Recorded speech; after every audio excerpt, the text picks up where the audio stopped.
3% ഇടിവ് ഗോൾഡിൽ ഇപ്പോൾ വന്ന് നിൽക്കുകയാണ്. അപ്പോൾ ഇനിയും ഇടിയുമോ അതോ ഇനി കൂടുമോ എന്നായിരിക്കും നിങ്ങൾക്ക് സംശയം ഉണ്ടാവുക. US എലക്ഷൻ അറിയാലോ, അന്ന് നവംബറിൽ നടന്നപ്പോൾ അല്ലെങ്കിൽ ആ സമയത്ത് എന്തായാലും ഇലക്ഷൻ്റെ അൺസർട്ടനിറ്റിയിൽ ഉയരും. അതല്ല, ട്രംപ് തിരഞ്ഞെടുക്കപ്പെട്ടു, ട്രംപ് പ്രസിഡൻ്റ് ആവും എന്ന് പറഞ്ഞ ആ സമയത്ത് എന്തായി, സ്വർണ്ണവില വലിയ രീതിയിൽ ഇടിഞ്ഞു. അത് ഒരു പക്ഷേ എന്താ വെച്ച് കഴിഞ്ഞാൽ റഷ്യ ഉക്രൈൻ യുദ്ധമൊക്കെ അവസാനിപ്പിക്കാൻ അദ്ദേഹത്തിൻ്റെ ആ സാധ്യതകളും അങ്ങനത്തെ വേറെയും ഒരുപാട് ഫാക്ടറുകളും മറ്റുള്ളതൊക്കെ ആയിട്ട് ബിറ്റ് കോയിനൊക്കെ വലിയ രീതിയിലേക്ക് ഉയർന്നു. കാരണം അദ്ദേഹം ബിറ്റ് കോയിൻ ഫ്രണ്ട്ലി ആയിട്ടുണ്ട്. പക്ഷേ സ്വർണ്ണവില അപ്പോൾ ഫസ്റ്റ് ഇടിഞ്ഞൊക്കെ ആയിരുന്നു ചെയ്തിട്ടുണ്ടായിരുന്നത്. പക്ഷേ അദ്ദേഹം ഓഫീസിലെത്താൻ 10-70 ദിവസം ബാക്കിയുണ്ടായിരുന്നു. ആ ഓഫീസിലെത്താനുള്ള സമയത്തൊക്കെ ഗോൾഡ് ഇടിഞ്ഞെങ്കിലും ഗോൾഡ് പിന്നീട് എന്ത് സംഭവിച്ചതെന്ന് വെച്ച് കഴിഞ്ഞാൽ ഇദ്ദേഹം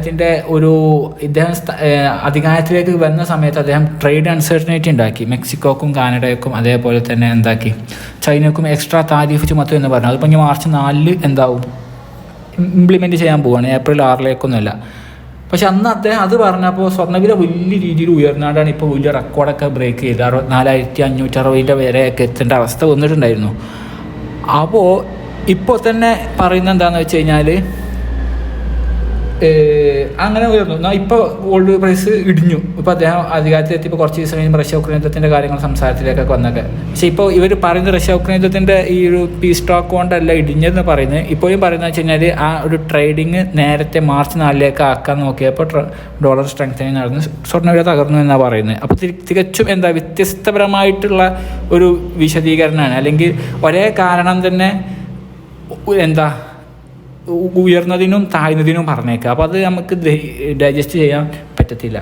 അപ്പോൾ ഇതിൽ നമുക്കിനി പറയാനുള്ളതെന്ന് വെച്ചാൽ ഇപ്പോൾ ഇന്ന് സെലൻസ്കിയും ട്രംപും ഉള്ള സംസാരം ഒരു ഡീലിലേക്ക് വരാതെ ഇന്ന് പിണങ്ങിയാണ്ടാണ്, ക്ലാഷ് ചെയ്താണ്ടാണ് തീർന്ന് നമ്മൾ പറഞ്ഞതാണ്.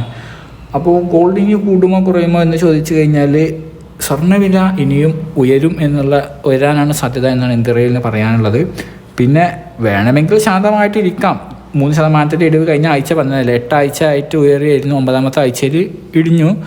ഇനി അല്പം കൂടി ഇടിയുന്നുണ്ടോ എന്ന് വാങ്ങാനുള്ള ആളുകൾക്ക് വേണമെങ്കിൽ ക്ഷമയുണ്ടെങ്കിൽ വെയിറ്റ് ചെയ്യുന്നതിലൊന്നും കുഴപ്പമില്ല. കാരണം അങ്ങനത്തെ ഇടിവ് ഉണ്ടായതുകൊണ്ട് ബോട്ടം ലൈനെ കാണാൻ താല്പര്യമുള്ള ആളുകൾക്ക് തിങ്കളാഴ്ച ഉയരുന്നുണ്ടോ എന്ന് വേണമെങ്കിൽ നോക്കാം. തിങ്കളാഴ്ച ഉയരുന്നുണ്ടെങ്കിൽ പിന്നെ വെയിറ്റ് ചെയ്ത് നിൽക്കേണ്ട ആവശ്യമില്ല. മനസ്സിലായില്ല, നെഗറ്റീവിനെ കാണിക്കാൻ അണ്ടിൽ എൻഡ് എത്തുന്ന വരെ, ബോട്ടം എത്തുന്ന വരെ വേണമെങ്കിൽ വെയിറ്റൊക്കെ ചെയ്യാം. മനസ്സിലായില്ലേ?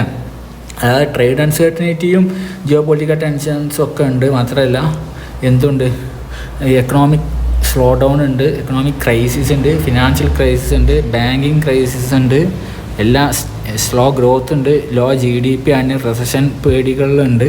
അങ്ങനത്തെ ഒക്കെ ഫാക്ടേഴ്സൊക്കെ ഉണ്ട്. അപ്പോൾ gold long term, medium term, short time ഒക്കെ ഉയർച്ചയിലേക്ക് തന്നെയായിരിക്കും പോയേക്കാവുക. മനസ്സിലായില്ലേ? അപ്പോൾ ഗോൾഡ് $2,857 ഇൻ്റർനാഷണൽ മാർക്കറ്റിലുണ്ട്. പിന്നെ എന്താ അറിയുമോ, ഞാൻ നോക്കിയത് ഇന്നിപ്പോൾ ഇവർ സെലൻസ്കിനെ എന്നും പറഞ്ഞല്ലോ, നേരത്തെ ഞാൻ പറഞ്ഞില്ല, ഇന്നും പറഞ്ഞത് ട്രംപ് പറഞ്ഞു 350 ബില്യൺ ഞങ്ങൾ ഒറ്റക്കാണ് ഇതും ചെയ്തതെന്ന് പറഞ്ഞപ്പോൾ നിങ്ങൾ ഒറ്റക്കൊന്നും ആയിരുന്നില്ല, 350 ബില്യൺ നിങ്ങൾക്ക് തന്നു എന്നാണ് പറഞ്ഞത്. ആര്? അമേരിക്ക കൊടുത്തു. റഷ്യ ഉക്രൈൻ യുദ്ധത്തിൻ്റെ ഈ സമയത്ത് ഈ 3 വർഷം അതങ്ങ് കൊടുത്തു എന്ന് പറഞ്ഞപ്പോൾ ഇന്ത്യയിൽ എന്താ നോക്കിയതറിയോ, അമേരിക്കൻ്റെ അടുത്തുള്ള ലോകത്തെ ഏറ്റവും കൂടുതൽ സ്വർണ്ണമുള്ള ആൾ അമേരിക്കയാണല്ലോ. അമേരിക്കൻ്റെ അടുത്ത് എത്ര സ്വർണ്ണം ഉണ്ടെന്ന് അന്തരയിൽ നോക്കിയത്. അതായത് എത്ര പൈസ, എത്ര ഡോളറിനുണ്ട് നോക്കിയപ്പോൾ അന്തരയിൽ ഞെട്ടിപ്പോയി. $350 ബില്യൺ ഉക്രൈന് സഹായിച്ചിട്ടുണ്ട് അമേരിക്കൻ്റെ മൊത്തം ഗോൾഡ് എടുത്ത് നോക്കിയാൽ വെറും 543.5 ബില്യണേ ഉള്ളൂ. അപ്പോൾ നിങ്ങളൊന്ന് ആലോചിച്ച് നോക്കി, ഉക്രൈന് ഏകദേശം അമേരിക്കൻ്റെ അടുത്തുള്ള ഒരു 160 ബില്യൻ്റെ കുറവേ ഉള്ളൂ. മനസ്സിലായില്ലേ? 350, 543 ബില്യൺ അമേരിക്കൻ്റെ അടുത്തുള്ളൂ. പക്ഷേ 350 ബില്യൺ ഉക്രൈനെ സഹായിച്ചിട്ടുണ്ട്. അപ്പോൾ ടോട്ടൽ ഗോൾഡ് ഉള്ളതിൻ്റെ ഡോളറിനെ നമ്മൾ കണക്കിലാക്കി എടുക്കുകയാണെങ്കിൽ, അപ്പോൾ ഇതിലെന്താണെന്ന് വെച്ച് കഴിഞ്ഞാൽ ഈ ഗോൾഡ് എന്ന് പറയുന്ന സാധനം ഞാൻ നോക്കണം, എന്താ അറിയോ, ഇപ്പോൾ സെൻട്രൽ ബാങ്കുകളൊക്കെ വാങ്ങുന്നുണ്ട്. അപ്പോൾ ഗോൾഡ് എന്ന സാധനം വല്ലാതല്ല എന്നാണ് പറയുന്നത്. ഇത് പിന്നെ ഞാൻ പറഞ്ഞല്ലോ, ഓരോ സാധനത്തിൻ്റെ മതിപ്പിന് വാല്യൂ ഇങ്ങനെ പറയാണ്. ഇപ്പോൾ നിങ്ങളുടെ അടുത്തുള്ള ഒരു സ്ഥലമുണ്ട്, ആ സ്ഥലത്തിന് നിങ്ങൾ പറയുക അതിനൊരു സെൻറ്റിന് 5 ലക്ഷമാണ് അല്ലെങ്കിൽ 10 ലക്ഷമെന്ന് പറയുക, അല്ലെങ്കിൽ 1 ലക്ഷം എന്ന് പറയുക, നിങ്ങൾ പറഞ്ഞാണ് അതിൻ്റെ വാല്യൂ. അതേപോലെ ഇപ്പം മിലിറ്ററി എക്യുപ്മെൻസിൻ്റെ ആയാലും കറൻസിൻ്റെയൊക്കെ വാല്യൂകളൊക്കെ അങ്ങനെയാണ് കിടക്കുന്നത്. പക്ഷേ ഗോൾഡാണ് റിയൽ മണി. പക്ഷേ ഗോൾഡ് ആ ഉള്ള സാധനം തന്നെ ഉണ്ടോ അവിടെ ഉണ്ടോ അവിടെ ഉണ്ടോ എന്ന് ഇലോൺ മസ്കും ട്രംപും ഒക്കെ ആകാംക്ഷ പറയുന്നത്. കാരണം അത് റിയൽ സാധനമാണ്, അത് ഒറിജിനലാണ്, അത് ലോകത്തിന് എല്ലാ ഭാഗത്തും റിയൽ മണിയാണ്. മനസ്സിലായില്ലേ? അപ്പോൾ അതിനെ നമ്മളൊരിക്കലും കറൻസിനെ കൊണ്ട് വാല്യൂ വരുത്താൻ ശ്രമിക്കല്ലേ എന്നാണ് ഇന്ത്യയിൽ പറയുന്നത്.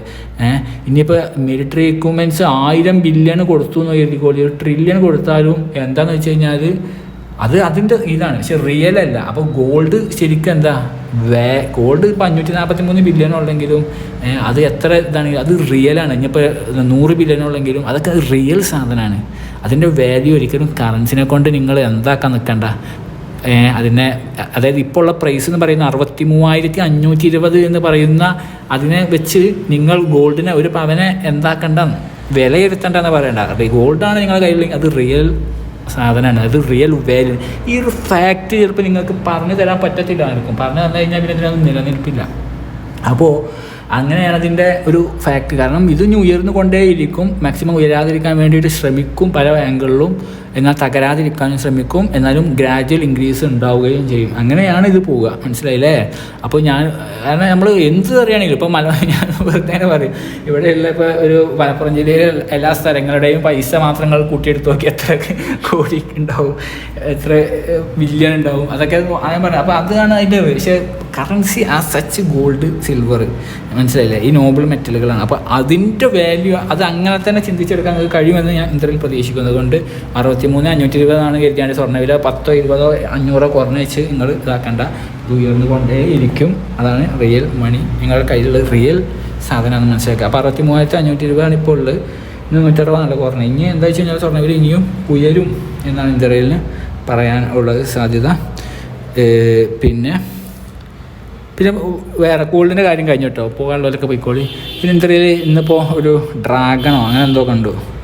അപ്പോൾ അതൊക്കെ എന്താ വെച്ച് കഴിഞ്ഞാൽ ഭയങ്കര മോട്ടിവേഷനലും മറ്റുള്ള ഇൻസ്പിറേഷനും ഒക്കെ നൽകുന്ന ഓരോ കാര്യങ്ങളാണ്. പക്ഷേ മാർക്കോ അങ്ങനെ കുറച്ച് പടങ്ങളുണ്ടല്ലോ, 2 ഹിന്ദിക്കാർ വന്ന് കാണാൻ, അപ്പോൾ ലേറ്റായി പോയി. അപ്പോൾ എന്താ വെച്ച് കഴിഞ്ഞാൽ ഈ മാർക്കോ അതേപോലെ ഇപ്പോൾ ഏതായാലും ഇപ്പോൾ ഹിറ്റാകുന്ന പല പടങ്ങളും, ചില പടങ്ങളൊക്കെ അക്രമവും ഒക്കെയാണുള്ളത്. പല ഏതായാലും ഇനിയിപ്പോൾ കണ്ണൂർ സ്ക്വാഡ് ആയാലും കണ്ടൻറ്റ് വേറെ ഉണ്ടെങ്കിലും അതിലൊക്കെ കഴിഞ്ഞപ്പോൾ ഈ എന്താണ് ഇപ്പോൾ എന്തായാലും പുതിയ ഒരു പടം ഉണ്ടല്ലോ കുഞ്ചാക്കോ ബോബൻ്റെ, അതിൽ അതേപോലെ ഓഫീസർ, അതേപോലെ പാനി ഹിറ്റായിട്ടില്ല ഒന്നുണ്ട്.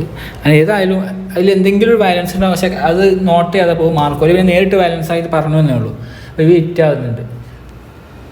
അപ്പോൾ ഞാൻ പറയാം, അത് കൊലപാതകത്തിലേക്കും ചില ആളുകളുണ്ടല്ലോ, നമ്മളെ അമേസിങ് എണ്ണം പറഞ്ഞ പോലെ എന്താണ് മമ്മൂട്ടിൻ്റെ മറ്റേ ബ്രഹ്മയുഗം കണ്ടതിന് ശേഷം അയാൾ പറഞ്ഞല്ലോ, കഥാപാത്രങ്ങളിൽ നിന്നും കഥാപാത്രങ്ങളിലേക്ക് അല്ലെങ്കിൽ കഥാപാത്രത്തെ ആവാഹിച്ച് അതിലൂടെ സഞ്ചരിക്കുക, അങ്ങനെ എന്തോ പറഞ്ഞല്ലോ.